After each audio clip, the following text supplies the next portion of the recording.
He's right behind me, isn't he?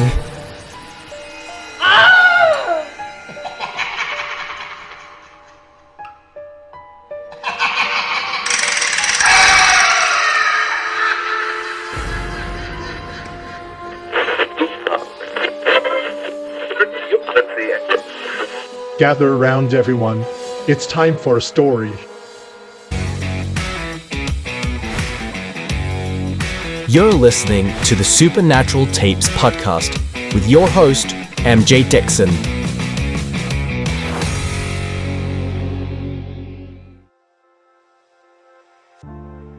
Every now and then, somebody comes along that you just immediately click with.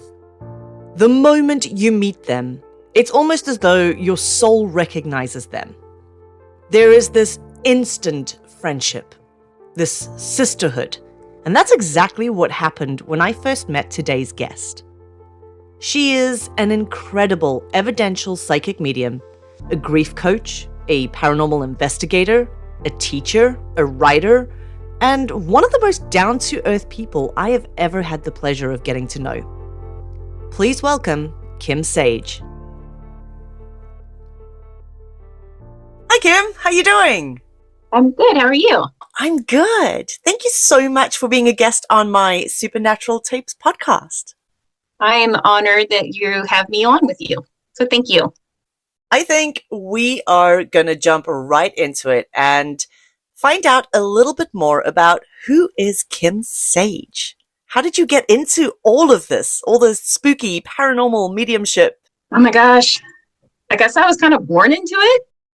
When I was around 5, as far as I can remember, having experiences growing up, seeing somebody next to my bed, waking up scared to death, seeing if I could make it to my parents' room across the hall. And, you had to go across that big metal gate that was like in the floor that, scared you half to death. But that went on throughout my childhood. We moved, and I actually live in my childhood home now. I bought it from my family.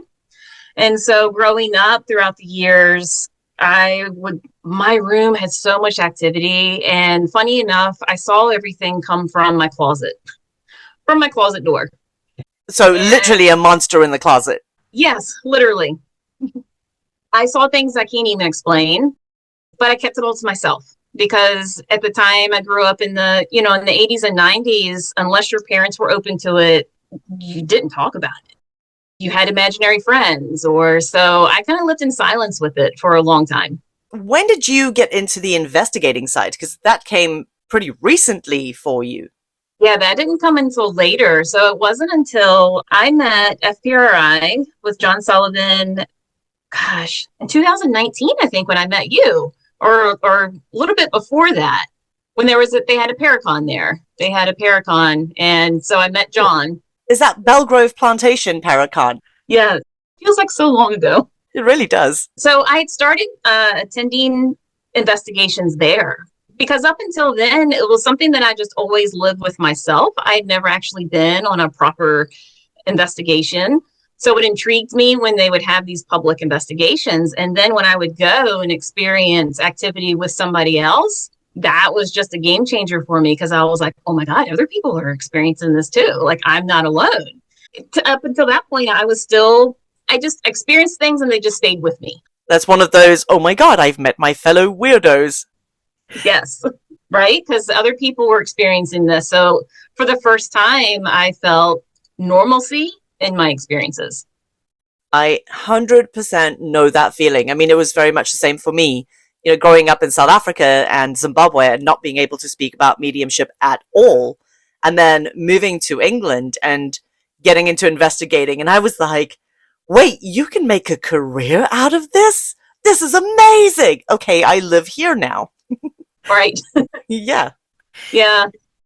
I want to talk about the nitty gritty of being a psychic medium, because as you well know, it's not what it's all cracked up to be. People have this expectation of what life as a medium is like, and they get it so wrong.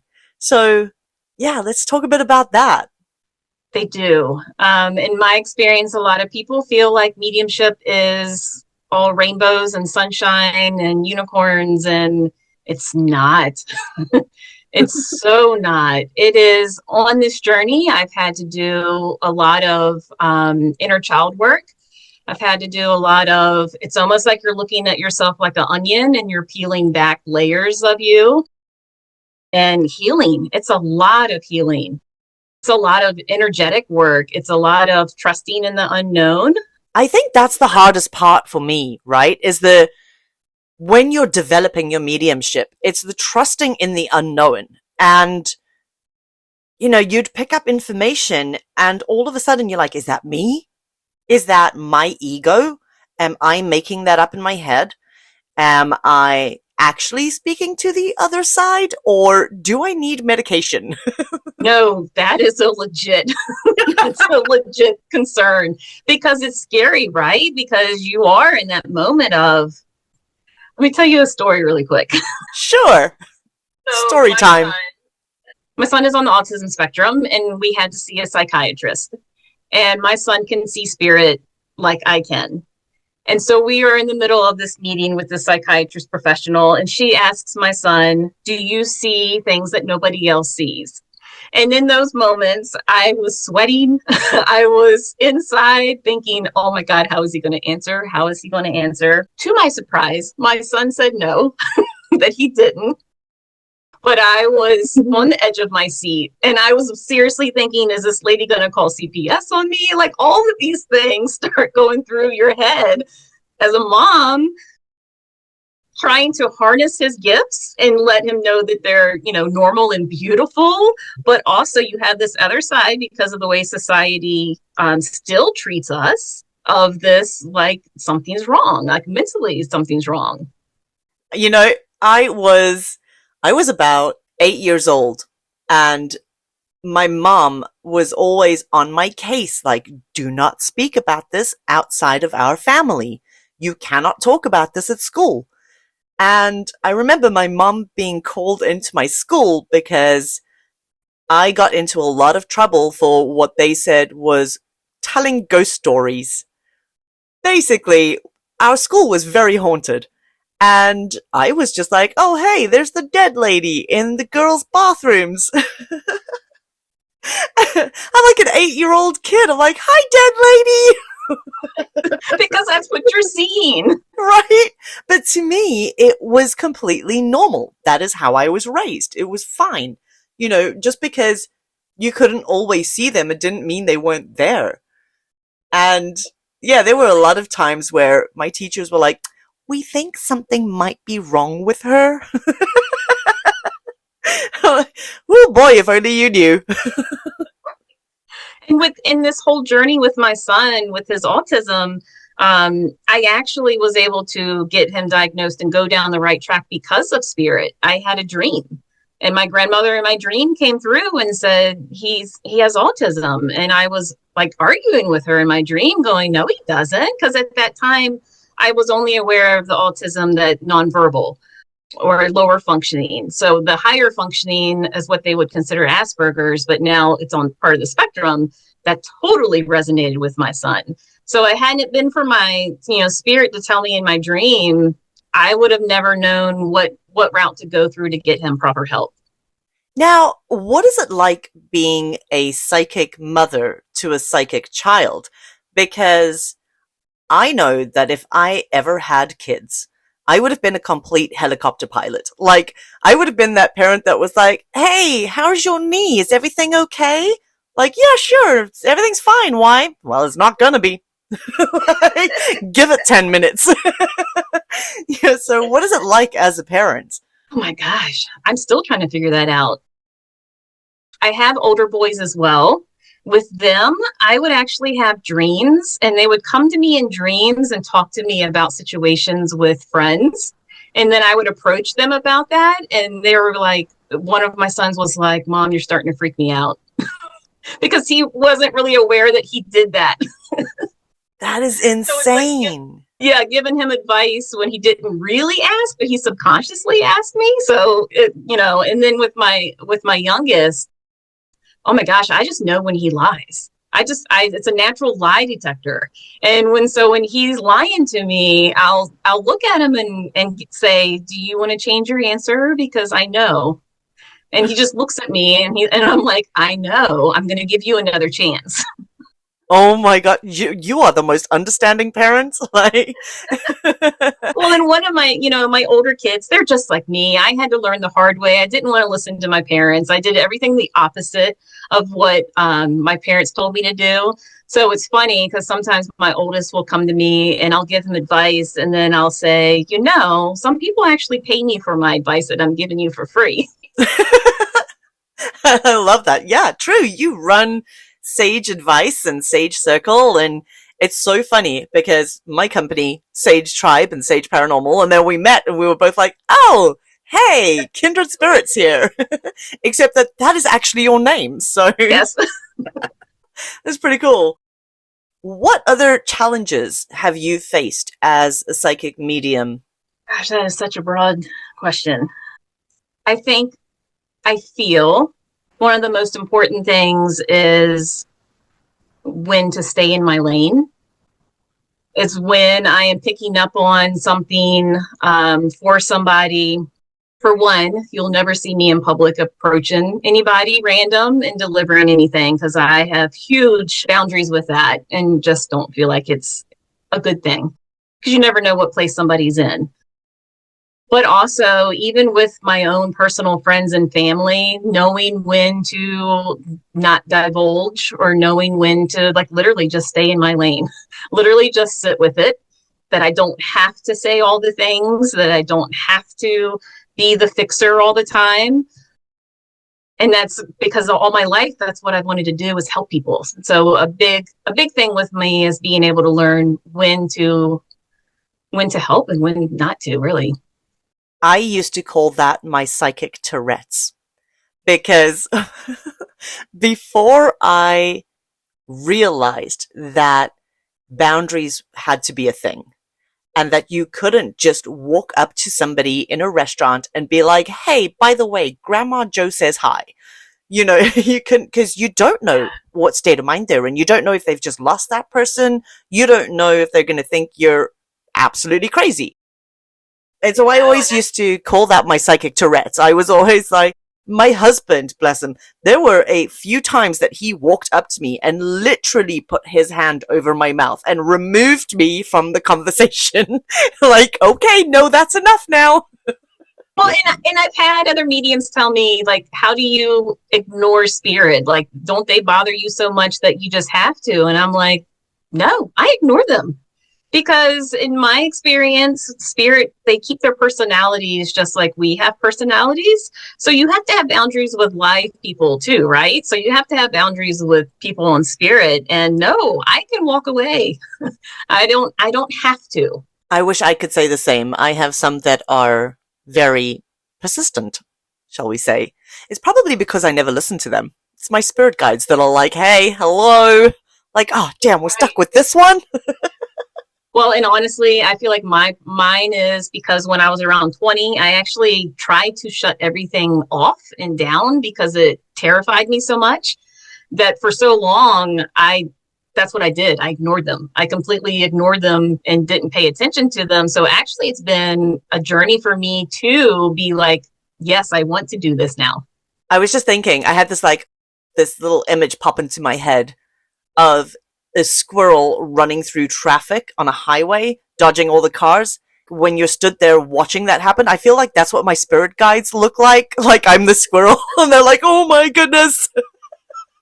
Like she's gonna get herself killed. I feel like mine are on vacation now because I'm so much more calmer. I'm getting there. I'm learning. I don't do well with the meditation thing. That's just well, I think that's a struggle with all of us. I mean, you're just as ADHD as I am, so yeah. Definitely. And when I teach it, I try to tell people, look, don't feel like you have to sit there in silence for 30 minutes. You could sit there for 5 and 10 minutes and it does just as much good. Yeah, if I last more than 30 seconds, it's a miracle. Because I'm quietening my mind. I am adding bacon and eggs to my shopping list. Damn it! Instant. It's a thing. So let's talk about some of the creepier and weirder experiences you've had as a psychic medium. So doing mediumship readings with my clients is one thing. I do mental mediumship. So what that means is when I connect with their loved ones, it's all through mental. The paranormal, however, is different. So when I did a reading one time in a paranormal location for someone. And as I was doing the reading for him, somebody grabbed my thigh. Oh, hell no. Yes. And I'd never experienced that. And I was like, yeah, not okay. That's not okay. Yeah, definitely not okay. No. But and then also in the paranormal, I have come across things where, like I was saying, not everything's like sunshine and rainbows and all. In the paranormal, I have come across energy that I have never experienced before. And it is a whole different level when you're sitting there in that moment, knowing that you are telepathically communicating with something that has never been human or has never been alive. That's a whole different, you're sitting in that moment going, okay, I don't know what this is, but I'm going to be very respectful and stay in my lane and just kind of slowly back out. Look down. Don't look it in the eye. Back away slowly. Yeah, the first time it happened to me, I was in that moment of like, it's not a male. It's not a female. It's never been alive. Okay. I will never forget the first time that happened to me. Never. There was a very elemental spirit, and I was sat there like, what the hell is that? And that was my experience with the elemental. It was elemental as well. And I just never sitting, and it was during a public investigation of all things. So you really don't want to sound like the crazy one. Oh, so I'm really just sitting there in silence in my head going, okay, we're going to start backing out and closing this down and tap my friend out who's doing the Estes method right now. Amazing. We are going to take a very quick break, and we'll be right back with a few more questions for Kim Sage.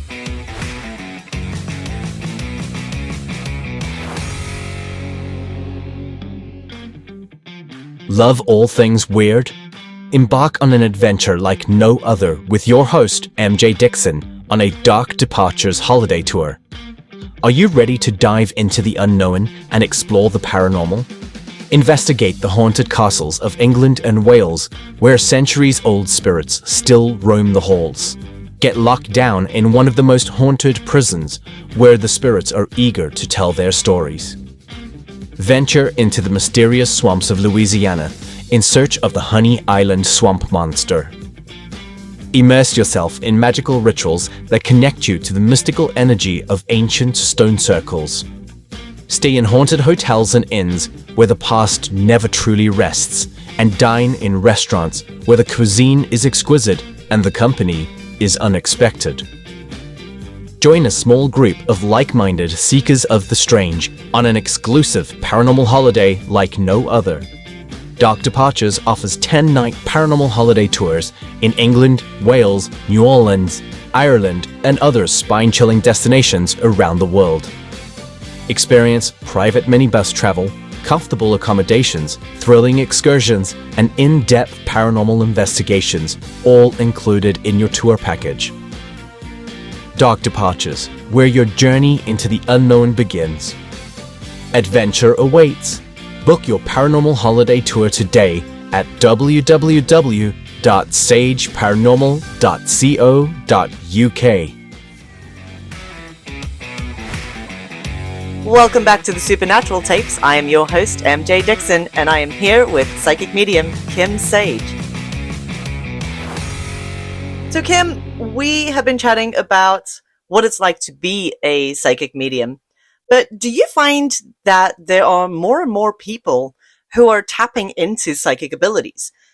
I mean, recently it seems that there's been a real surge of people wanting to learn more about this. I do. And I come from the beliefs that we are all able and capable of doing this. I feel like if you would look at, just like you're looking at somebody playing sports, sometimes people are just more apt to be better at it, but it doesn't mean the next person can't. It's just practicing. But I have seen more people questioning their beliefs and kind of putting their feelers out and kind of questioning maybe the things that they have experienced, or they've had experiences that they can't explain, which leads them into this. Or it's something that's always kind of been in the back of their mind that they've wanted to explore. I feel like, so when I first started going through this, we didn't have the internet. So I didn't have that community to find or to ask questions. We had one metaphysical store, and that was in the city. So it was like a day trip to go and try to find books or just try to find somebody like-minded to talk to. But now we have all this information, and we have such an easy access to find like-minded people and learn. And for me, having that community has been so very important. You're able to connect with others and talk about things that you haven't been able to talk about, and connect with people on a different level. So you actually do a lot of workshops and teach people quite a bit. And like you say, when we were developing our mediumship, because we're the same age, and when we were developing our mediumship back then, you're right, there was nothing. There was no one. You couldn't talk to anybody about it. So I think what you're doing in the workshops that you're teaching is just such a great resource to have in today's day and age. Do you find that a lot of people are trying to figure out what the hell a spiritual ascension is? Because that seems to be like the word of the day. Yes, I do. I feel like people probably experience it and don't realize they're experiencing it.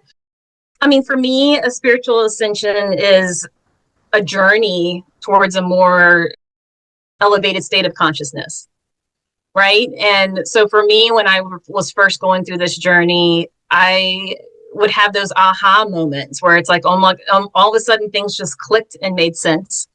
Or I was starting to learn that coincidences weren't really coincidences. Like everything truly does happen for a reason. I feel like people start questioning, like when I was saying about their beliefs or what other religious background they may have come from. Now they're starting to question that. And also with spiritual ascensions, I'm still learning. There's times where I have learned now they're not always fun or pleasant. No, hell no. Like I have the flu and I don't have the flu. Joint pain. I will have the new thing that I've been experiencing is having numerous nights in a row of what I can only describe as lucid dreaming. I don't even feel like I'm asleep. I was going to say no sleep. Yes.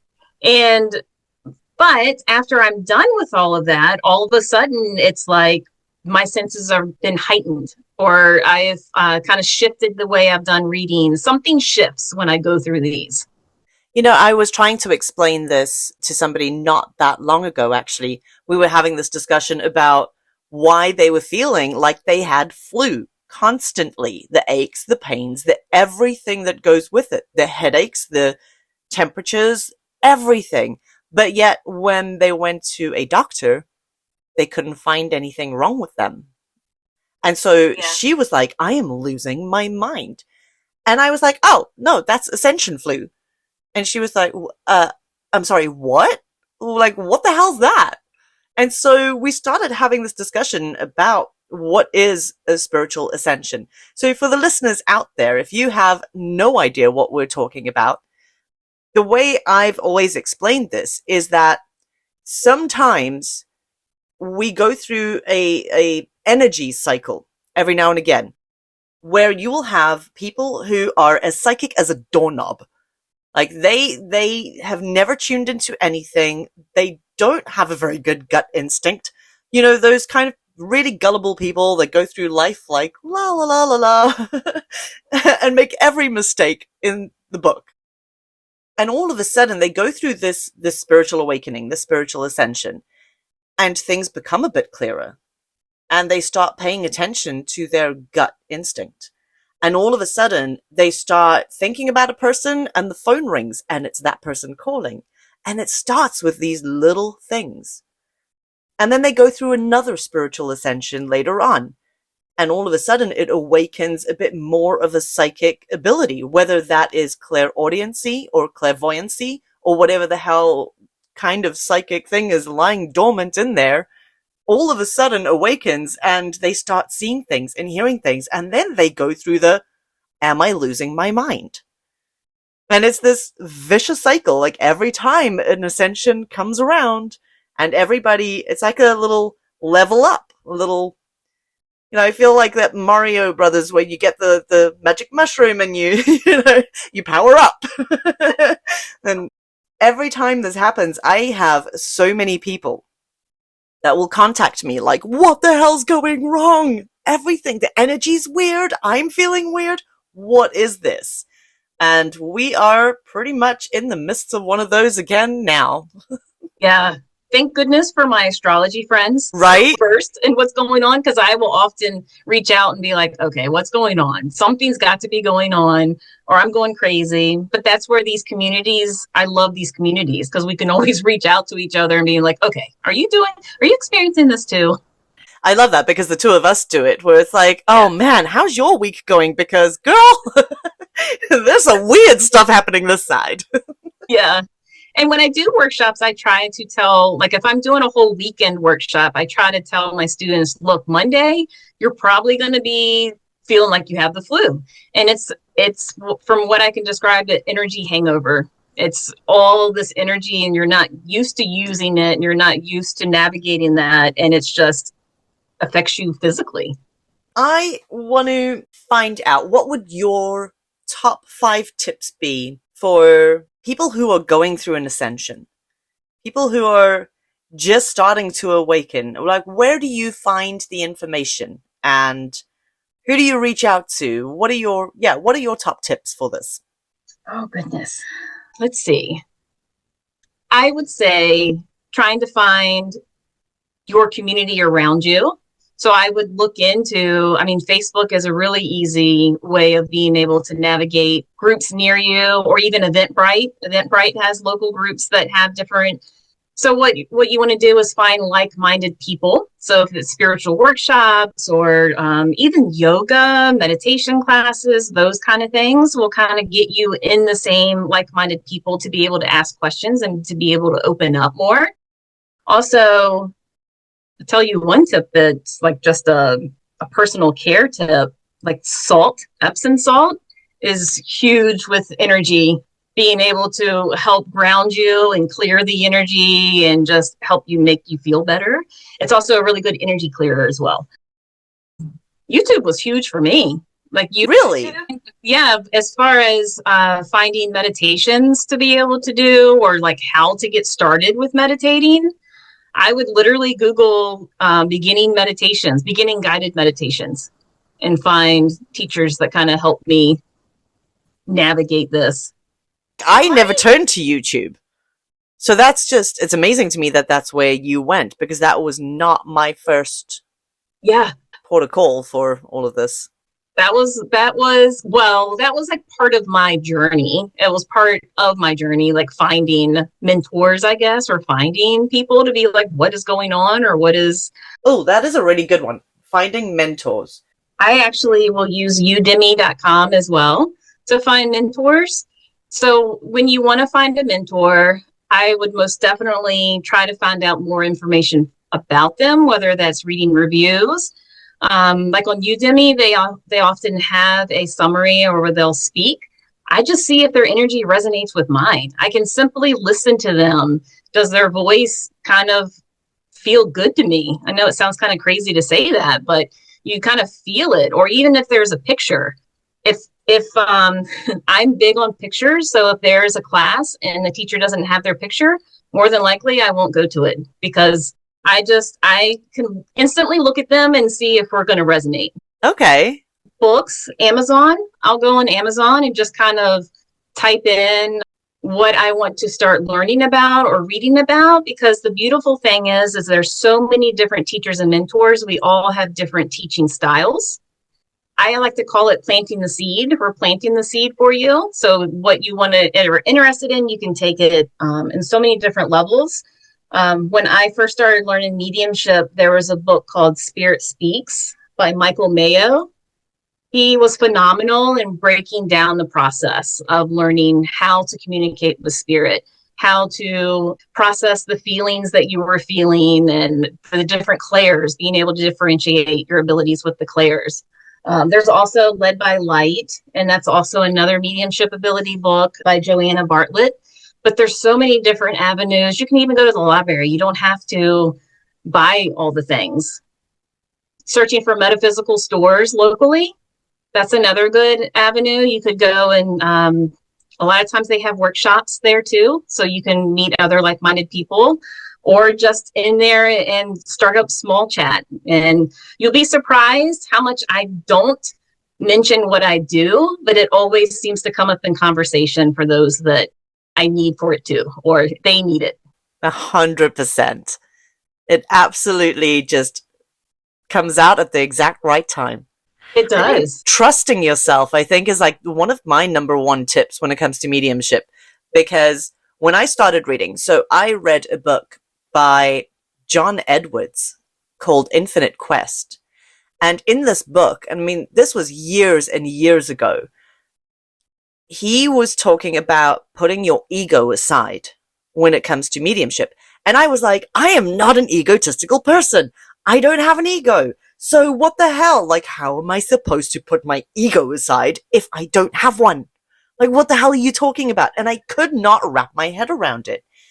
And basically, he was talking about putting that inner voice of doubt and that inner voice aside and trusting the information that came through.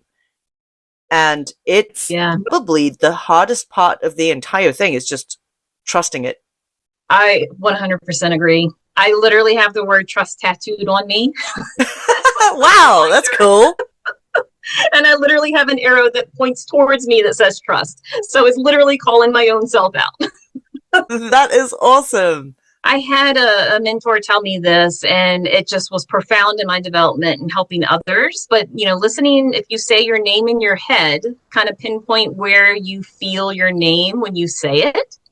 Because when I hear from spirit, it's always in the back of my head. But when I say my name, it's in my forehead. I feel it in the front. So I know when I ever get information that's not mine per se, that's in the back or in the peripheral, it's from spirit. I'm literally just sat here saying my name in my head to see where I feel that. That is weird.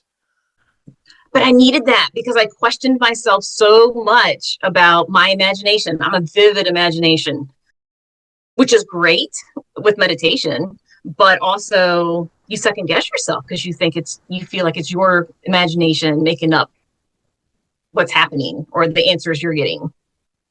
As somebody who is clairaudient and I'm just sat here saying my name in my head, you've just blown my mind. Like, oh my goodness, how have I never done this? That's awesome. Thanks for that. Hey, I learned something new. Woo! That's cool. Okay, so we've covered developing a mediumship and ascension and that sort of thing. What about your 5 tips for using your mediumship during a paranormal investigation? So for me, I highly recommend, especially if you're going to go in intuitively and try to grow your gifts and listen to them, try to know nothing about where you're going, nothing about the history, absolutely nothing. The more you don't know, the easier it is for you. And I say that because, like, as a medium, some of the hardest readings I have are for people I know because I know them. But when I do a reading for somebody else, I can just spit out everything I'm getting because I know nothing about them. So you second guess things when you know it. So not knowing any of the history, not knowing anything about it at all, highly recommend. I also set intentions. So I set intentions before the investigation. I always set intentions of just make up something that comes naturally. But I always say something to the effects of connecting with energy that needs their story told, or connecting with energy that's connected with the land, not allowing them to use my energy, because spirit can definitely use your own energy. And when I leave, I always set the intentions of spirit has to stay there. Like, I'm going home by myself. Thank you for your time. I like to, I work with Archangel Michael a lot about cutting those cords and cutting cords is a good thing anyway, every day, because we attach cords in our comings and goings all the time. Another important thing is feeling energy. So knowing what your energy feels like so you can pick up on the shifts of the energy around you. One of the easiest ways to really hone in and feel your own energy is an exercise called sitting in your own power. It's where you sit. You can listen to music if you want, but you solely sit. So your heart space is your feeling center. So I'll take a deep breath in and I will envision like pushing energy out through my heart space. So I'm feeling the energy around me. I'm feeling what my own energy feels like. So then you can feel other energy. Does it feel masculine? Does it feel feminine? You get to feel the different shifts. Just like when you walk into a room as well, you can feel the heaviness, like you can feel the different energies of the rooms. Also being able to be pulled to where you're feeling like you need to go. I will literally just kind of hone in and say to myself, where do I need to go? And I just allow myself to be pulled. And 9 times out of 10, activity happens wherever I am being pulled.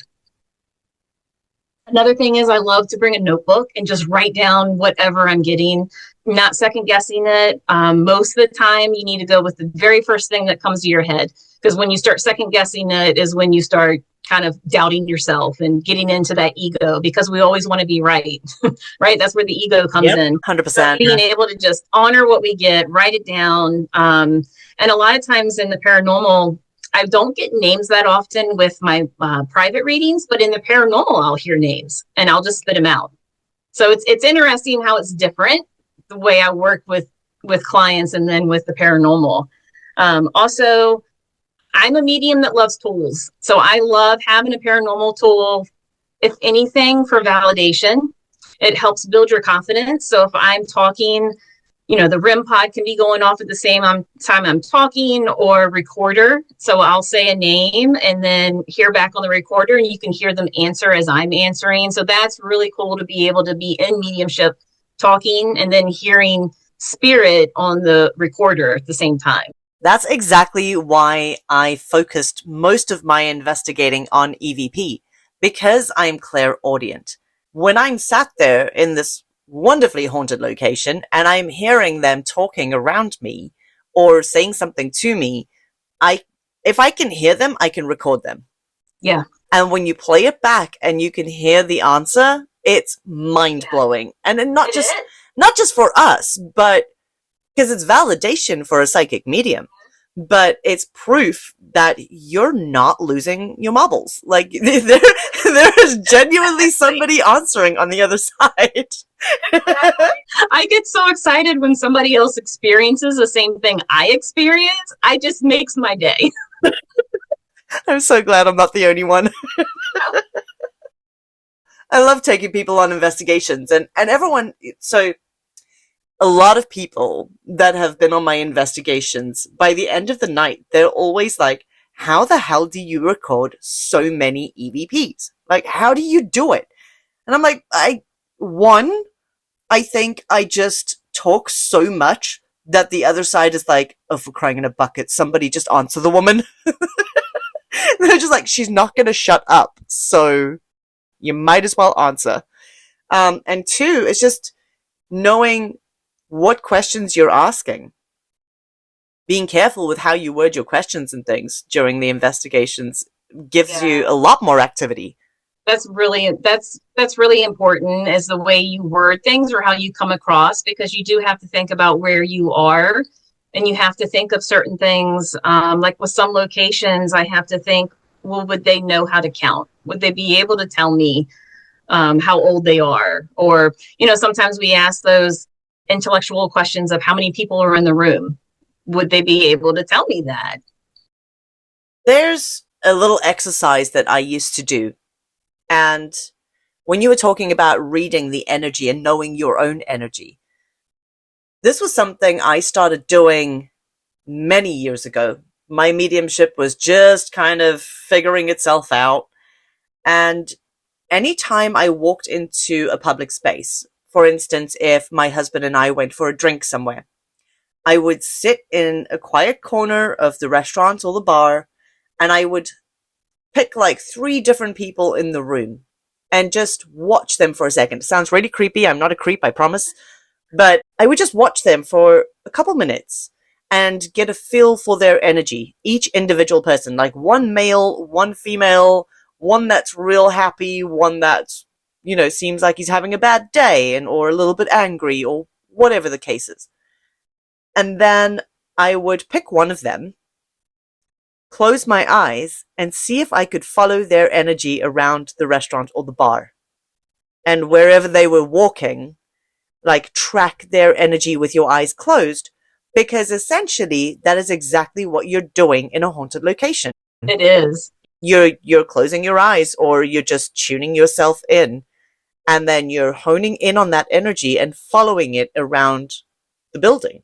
I used to do it all the time. Honestly, it helped me tune into energy so much better during investigations, just by doing that simple little exercise in a bar. Well, and the bar or restaurant's a perfect place because you have to tune out all the outside. Exactly. Yeah, you have to turn out all the outside disturbances. Exactly it. You've got to cut everything else out. So if you're in a location and there's other investigators and there's more residual energy and like psychic noise, and you're trying to hone into a particular energy and communicate with that person, doing it in a bar and learning how to tune everything else out and focus on one really helps. Wow. Yeah, that was my little experiment. So go out there and do it, people. I was going to say, so now you'll know what I'm doing when I'm in the restaurant. What are some of your favorite places to investigate anywhere around the States, anywhere?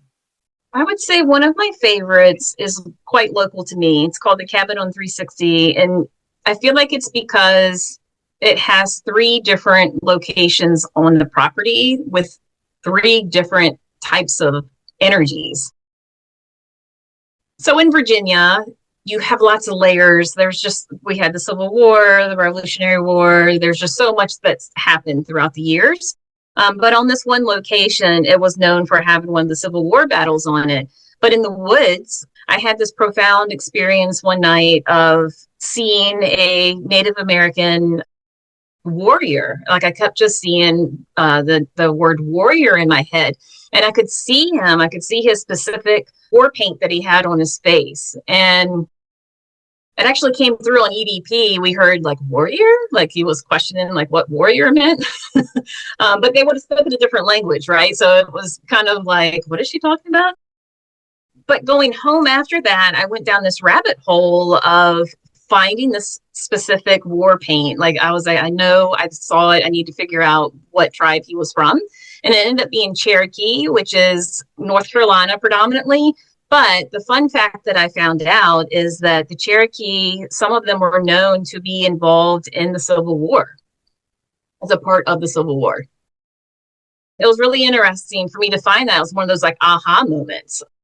But also on the same land is where I came into contact with what I feel could potentially be an elemental. I'm still trying to learn that whole environment. So, 100% I can't tell you that's what it is, but it's definitely not human. The moment you see an elemental and you feel that, and it's not human. 100%. And 100%, this is not human. But it's also a location that I cannot go to a lot because the energy can be so intense at times. It can be too much for me, and I have witnessed it being too much for some people that aren't used to investigating or being around that kind of energy. So that's a good location. I actually really enjoyed Lilydale. It's a spiritualist community in New York. I'm so jealous. It was, oh my gosh. I went last year and helped Tawny Lewis, who is a beautiful medium as well. And she was teaching paranormal intuitive investigating. And so I went and helped her. And it was so neat because you could tell that area, they had never really done paranormal investigating with tools. So it's almost like we had to teach spirit how to use our tools for communication. And it was just a really cool experience. I am so jealous. Like, Lilydale is so high on my bucket list to investigate. I'm going back in August. Damn, lady. What dates? I'll let you know. Do you know what? My year is so fully booked already, but hell, if I can squeeze in a trip to Lilydale with you in August, we're gonna make this happen. So the cabin on 360, we've got Lilydale, and name one other location that you absolutely love investigating. I thoroughly enjoyed Sweet Springs Sanitarium in West Virginia. It's not currently open at the moment for investigations. However, I do hope it does become open again because I would love to go back. It was one of the most active locations I've been to that was like activity nonstop. Okay. Another one of my bucket list, by the way. You're just out there investigating my bucket list of dream locations. Damn. I'm just scoping them out. I'm scoping them out for you. Well, we have actually investigated, both of us have investigated a location that we both love dearly, and that is Belle Grove Plantation out in King George, Virginia. Yes, my second home. Honestly, that is the one place that I feel like it is home away from home. The first time I ever stopped on that drive and stood there looking up at the house, immediately I was like, okay, I'm home. This is home. This is where I live now, people. For it having the history of being a plantation, the energy there is just none that I've experienced anywhere else. The thing is, yes, it is an old plantation, and there is a side of its history that is really dark and horrendous, but you do not feel that when you're there at all. I don't pick that up. It's really, yes, there's heartbreak, and yes, there's sadness, but overall, it's just a really welcoming place. It is. It really is.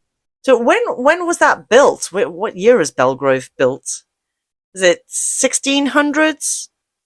For those of you listening, definitely check out bellegroveplantation.com and have a look at the house. Have a look at just how beautiful it is. It's on the Rappahannock River. It is absolutely breathtaking. And it was the birthplace of President James Madison. It was.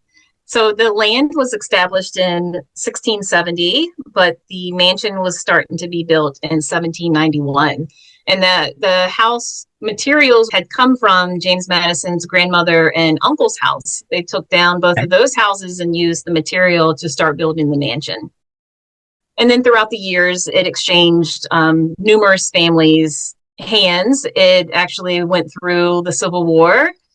From what I understand, it was occupied by the Union, and that is why the mansion still stands, because it was never fired upon from the Rappahannock River in front of it because the Union was in it. Okay, I did not know that. Interesting. I know the Turner family and Hipkin Bernard family, or Bernard. The Conway family. Yes. So John Wilkes Booth, it has been said that he actually, when he was coming through Port Royal, stopped at Belle Grove and was served lunch. Wait a second. Didn't they on the run? He just casually stopped in for a bite to eat at Belle Grove while you're on the run. I assume this was normal. That people stopped at people's homes and asked for food. That is hilarious. Because from what I understand, he was caught not far from. I was gonna say, wasn't he that area? Far? Yeah, it's literally like maybe 10, 15 miles down the road from Belle Grove. Yeah. You know, it is one of my favorite locations in the world because there's so many different types of energy there. Because the Rappahannock tribe still use the ground for their powwows, so it does have, the land feels sacred. And I guess that kind of offsets the plantation past. It sort of balances things out a little bit. But then you've got the woods next to the house, where I'm pretty sure, I am not crazy, I'm pretty sure I heard Bigfoot. I'm like, honestly, I don't know if Bigfoot is real or not. I don't know how I feel about cryptids, but I believe in elemental spirits. So there is this belief that perhaps cryptids are just elementals that people see. You know, the manifestation of an elemental spirit. Because there are tree spirits, there are all sorts of weird elemental creatures out there. So why can't Bigfoot be an elemental? I'm just throwing that out there. Totally different podcast episode on that. Right, but it's valid. It's a valid point. But yeah, but Belle Grove has something in the woods that just, it was Bigfoot, I'm telling you. And then there's so many witness reports on the ground of people seeing a bipedal wolf man running around through the farmland around there. Did you not hear about that? Oh, I have never heard that. Oh, I've heard like several stories from people seeing Michelle, who runs Belle Grove. Yeah. She saw a bipedal wolf man run through the cornfield next to the property. Like right on the right-hand side of the driveway. You know, you've got this weird cryptid elemental, and it is the first place that I swear I saw a UFO. I could believe it. Because there's military bases nearby, right? There is literally a military base right there. There's two, actually. Yeah. Two in close proximity. Yeah. And so my first thought, after we'd run an investigation, it's like 2:33 in the morning. And I'm stood outside alone by the garage. And I'm looking up at the trees because I'm like, Bigfoot's gonna eat me. So I'm literally stood there on my own in the dark, and I'm like, okay, just breathe. There's weird creatures in these woods. I am not alone. This is creepy as hell. And this bright ball of light, the size of a football, zoomed in above the trees, no sound whatsoever, expanded to about 3 meters, this weird oval shape, so bright that it lit up the entire area. Wow. It shrunk back down and zipped off, and the entire experience lasted seconds, and I was stood there with my jaw on the floor. I didn't know what the hell it was. There was no way it was a drone or anything, because I was like, oh, military base. First thought. But it was silent, and it changed form, and it was really bright. I believe it, though. And I'll tell you, those woods, there is something in there that just, you get that feeling that you're being watched. You just get that overall feeling all the time that you're being watched, even during the day, broad daylight. I can look over there and just feel like, okay, I'm being observed. You stay over there, I stay over here. I think we both had a very similar experience the first time we were at Belle Grove. So why don't you talk us through some of your favorite paranormal experiences of this incredible location? The very first time that I ever stayed there, so Belle Grove, the spirits there are known to be very vocal, even in broad daylight. So like one of my first experiences was feeling somebody talking literally in my ear, and I go to turn around and nobody's there. I have woken up in the middle of the night and heard men having a conversation right outside the door. And for me, it felt like they were discussing like military plans or like where they were going. There was no men in the house. I have communicated with a lot of children. So a lot of children on the location. They have even played with us sometimes during investigations where I've had a tripwire. And I asked, do you enjoy like skipping? And you would literally see the lights skip, like they would light and skip, go down, so, and even with the K2 meter, it was like hide and go seek. So they're very playful spirits are there as well. Speaking of the kids at Belle Grove, I interviewed Michelle about the history of the location. And we were sat at the dining room table, the big dining room table. And it was about 2 p.m. We're the only 2 people on the property. And I've got the recorder in between us, asking her a few questions. She's talking about one of the previous owners of the house. And as she paused to remember a name or to repeat something, I heard a little boy right behind her say, "Mama?" And I literally felt my blood run cold. I sat there for a second like, I'm recording. That was a disembodied child's voice just saying "mama" in this proper like southern "mama." And I played the recorder back and it was on there. I think you've played that for me before. I believe I've heard that. I actually have that EVP right here. You might want to adjust your audio, but let's listen to it. William Allen would sell the property to John Palmer Hooker. He's a Chicago real estate broker. I just heard a kid say, "Mom." Okay. Crazy, isn't it? I'm going to play it a couple more times. You can hear the child saying "mama" right after Michelle says the name Palmer. Okay, here we go. William Allen would sell the property to John Palmer Hooker. He's a Chicago real estate broker. I just heard a kid say, "Mom." Okay. William Allen would sell the property to John Palmer Hooker. He's a Chicago real estate broker. I just heard a kid say, "Mom." Okay. Listen, folks. I love children, just not anywhere near me, dead or alive. Somebody else's kids. So getting into bed that night, I was like, all right, children, go play in the library. Speaking of that, just a few weeks ago, I was there teaching and I was staying in the Madison bedroom. And I was sitting on the bed and one of my friends was with me, and clear as day, I heard a child, and I hadn't been there for quite a while. And so I hear clear as day, a child go, "Hey." And I turn around. I'm like, "Did you hear that?" And she's like, "No." And I'm like, "I heard a child right there say, 'Hey.'" And then about 10 minutes later, they did it again, like trying to get my attention. And I felt like it was because I hadn't been there in so long. They were like, "Hey, lady, where you been? Like, you haven't been here." I mean, I've had some very subtle experiences at Belle Grove, but I've had some really in-your-face paranormal experiences there.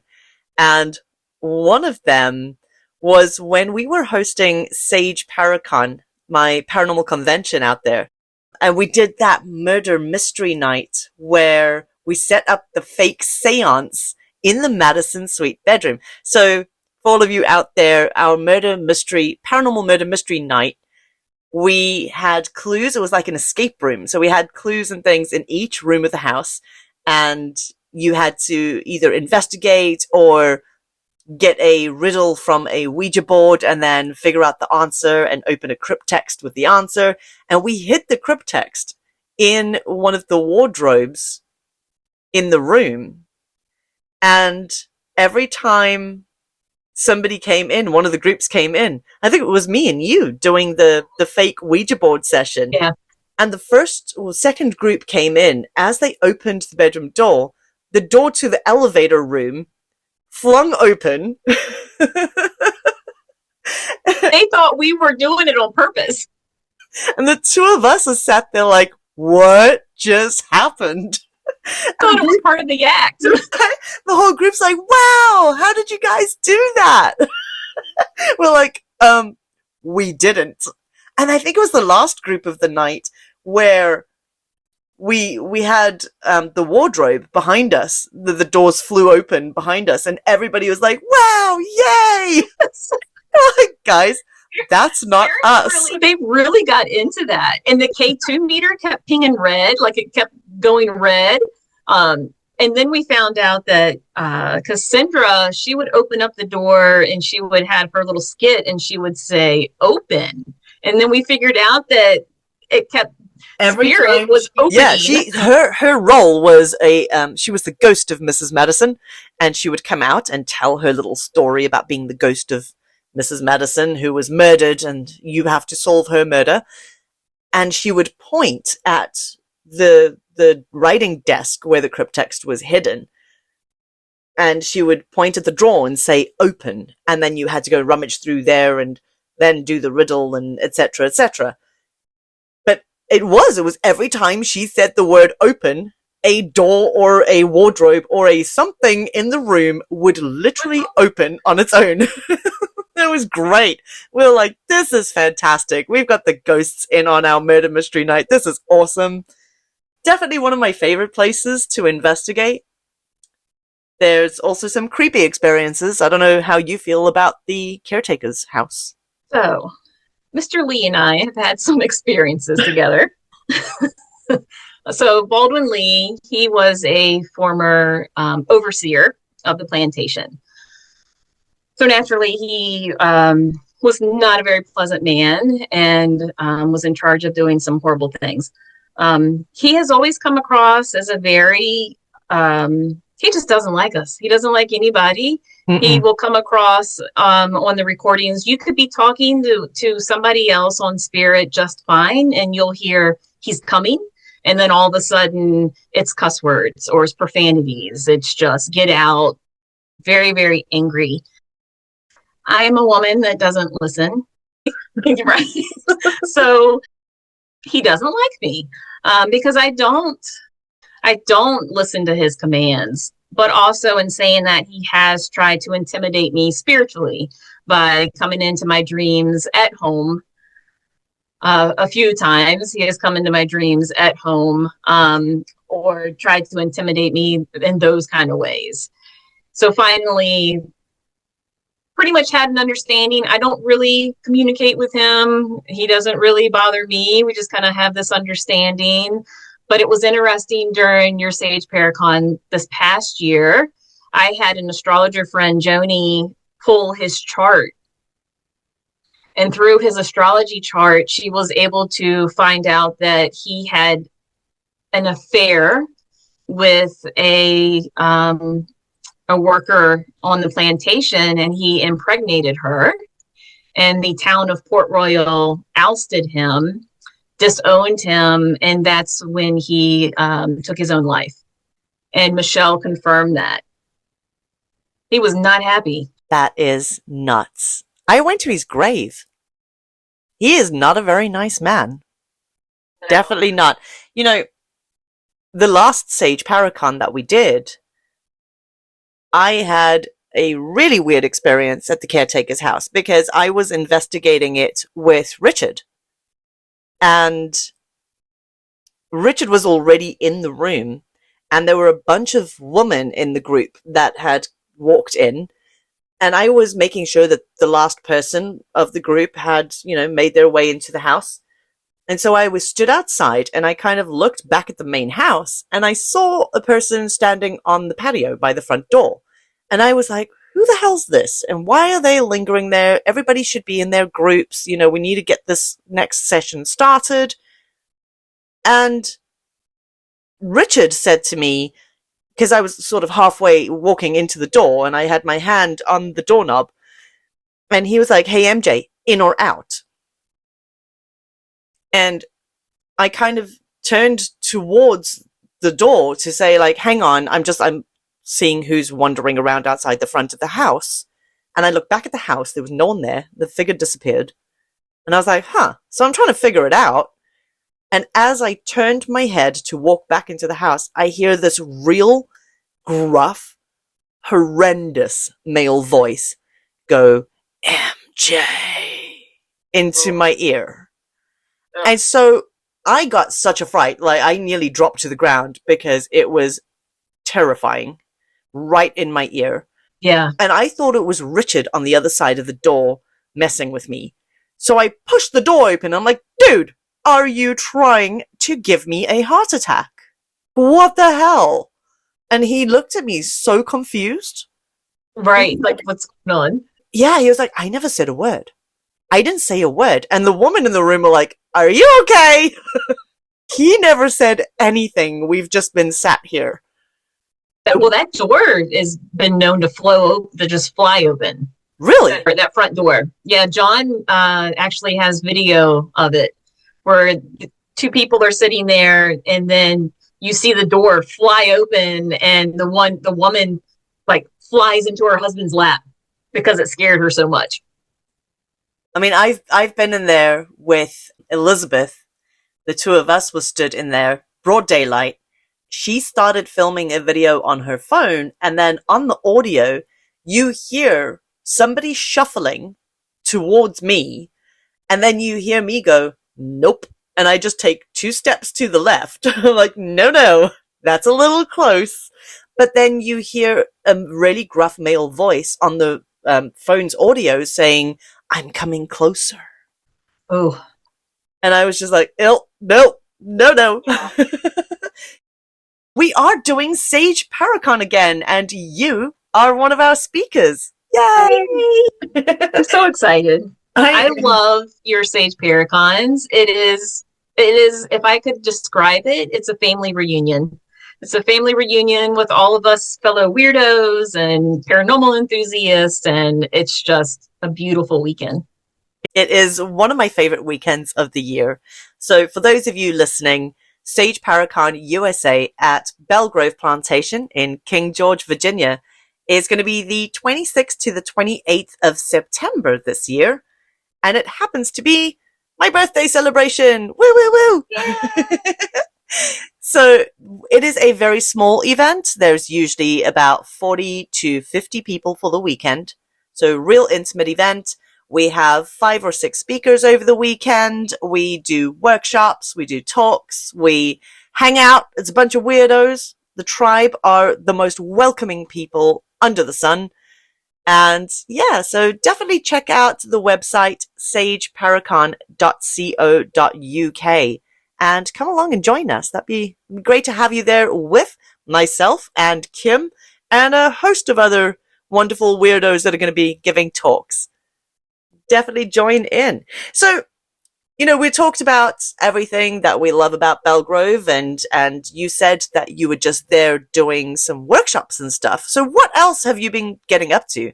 Because, I mean, I know if you're anything like me, you've got 20 million projects and everything's spinning all at once. I need like 5 of myself to keep myself straight. That's the real answer.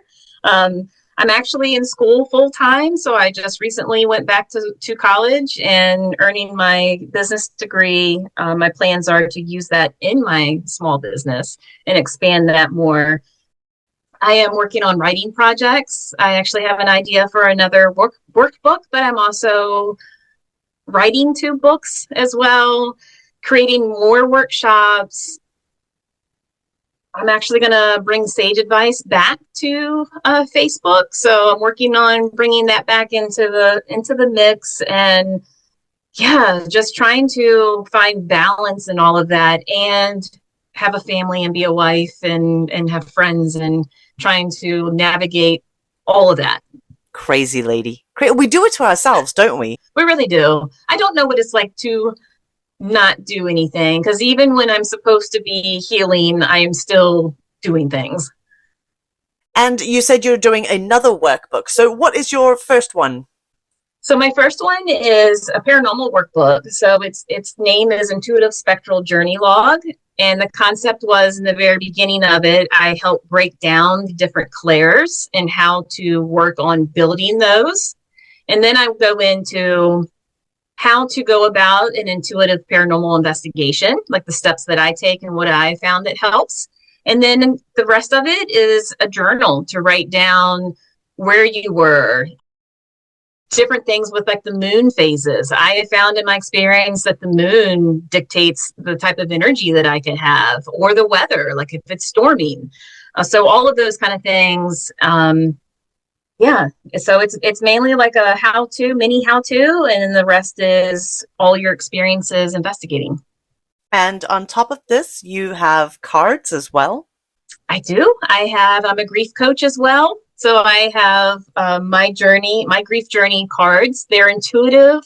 They were created to be like intuitive oracle cards, where you intuitively pick a card and it goes along with your grief journey. So it could be journal prompts. It could be exercises like cooking your loved one's favorite meal, or donating to a charity in their honor, writing a thank you letter to someone that helped you while you were grieving. self-love and self-confidence boosting exercises as well. So there's mirror work in there too. It's just the whole journey of grieving, but also being able to love yourself.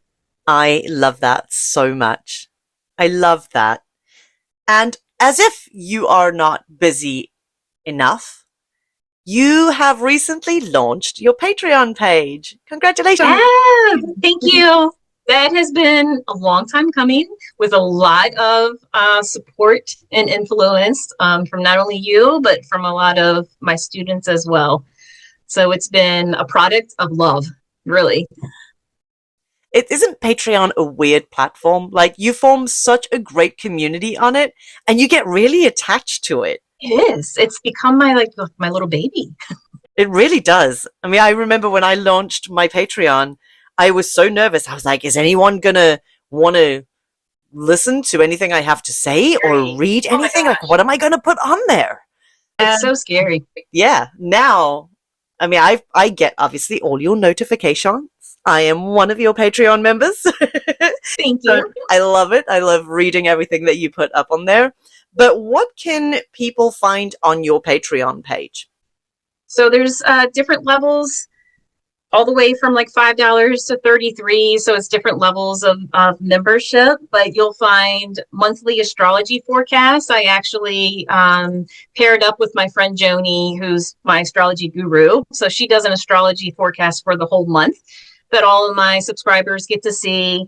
We do every Monday, I launch a new guided meditation, and all of my meditations are no more than like 15 minutes, not really more than 10. So I keep them really short and simple and to the point.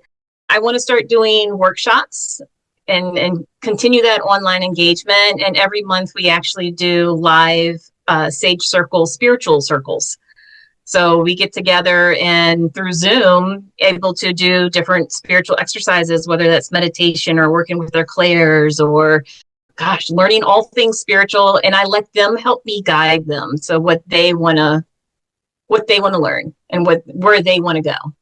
That's amazing. So, guys, if you are looking for a spiritual mentor that can help you and point you in the right direction with any of the spiritual work, whether that's working on yourself or developing mediumship or working on grief or whatever the case is, check out Kim Sage on Patreon, guys. We will put that link down below.